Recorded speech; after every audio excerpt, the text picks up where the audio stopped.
10 मुहर्रम को 10 मुहर्रमुल हराम को यौम आशूरा भी कहा जाता है।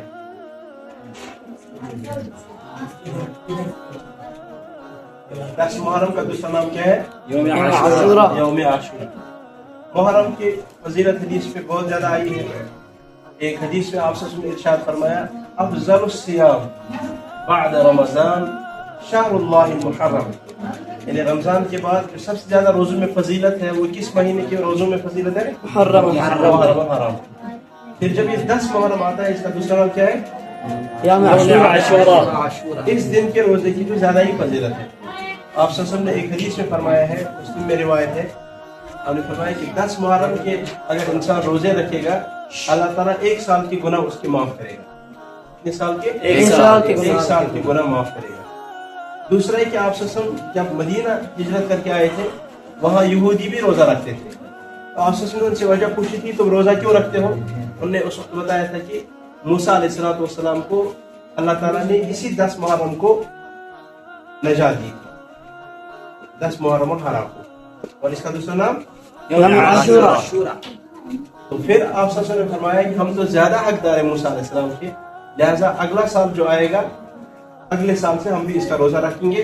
वो अमरा बिसियामी ही, और सहाबा को भी आपने हुक्म दिया रोजा रखने का। फिर जब अगला साल आया, आपने रोजा रखा, सहाबा ने भी रोजा रखते थे रोजा।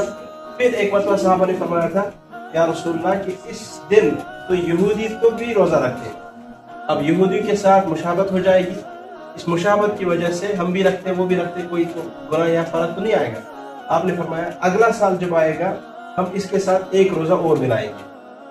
अगला साल जब आएगा 1 रोजा और, यानी अगर हम रखते हैं 10 मुहर्रम हराम को रोजा रखते हैं, इसके साथ हम 9 को मिलाएंगे, 9 मुहर्रम हराम।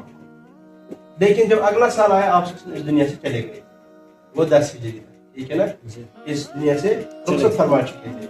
आपने चूंकि तमन्ना फरमाई थी, इसलिए बेहतर ये है जो भी 10 मुहर्रम को रोजा रखेगा, बेहतर और अफजल ये है कि इस 10 के साथ या तो 9 मुहर्रम को मिलाएगा या 11 मुहर्रम हराम को मिलाएगा। 11 मुहर्रम हराम। एक तो ये हदीस है 10 मुहर्रम के रोजों की फजीलत है, और दूसरा अल्लाह ताला आप सल्लल्लाहु अलैहि वसल्लम ने इस महीने को अल्लाह का महीना फरमाया, शहरुल्लाहिल मुहर्रम, यानी अल्लाह का महीना वो मुहर्रमुल हराम का महीना, ठीक है। दूसरी आज़मत कुरान में भी है, वो अलग है। दूसरा है कि 10 मुहर्रमुल हराम के बारे में एक और हदीस है, आप सल्लल्लाहु अलैहि वसल्लम फरमाया जो इस दिन अपने अहलो अयाल पर खर्च करता है, मसलन अगर हर दिन आप साग बनाते हैं या सालन बनाते हैं, इस दिन आप गोश्त बनाया करें और थोड़ा सा कुछ खर्च भी किया करें अपने अहलो अयाल पर ज्यादा ही। क्यों? इससे क्या होगा, जो 10 मुहर्रमुल हराम में अपने घर वालों पर, यानी बच्चों पर, अपनी बीवी पर, या इस तरह मसाकिन वगैरह जो भी होंगे, गरीब वगैरह, उन पे खर्च करेगा, अल्लाह ताला पूरे साल फिर इसको बरकत अता करता है, ठीक है ना। एक दिन खर्च किया, ठीक है ना, जिसने हर दिन आपका खर्चा घर में 10 रुपए, ठीक है ना, इस दिन 10 मुहर्रम हराम को आप कम से कम 30-40 रुपये खर्च करें, ताकि उससे क्या होगा, अल्लाह ताला पूरे साल आपको वो साथ देगा रिज़्क़ में, और उसमें जो है कंजूस की आपसे निकल जाएगी, वक्त निकल जाएगा, अल्लाह ताला और ज्यादा बरकत देगा।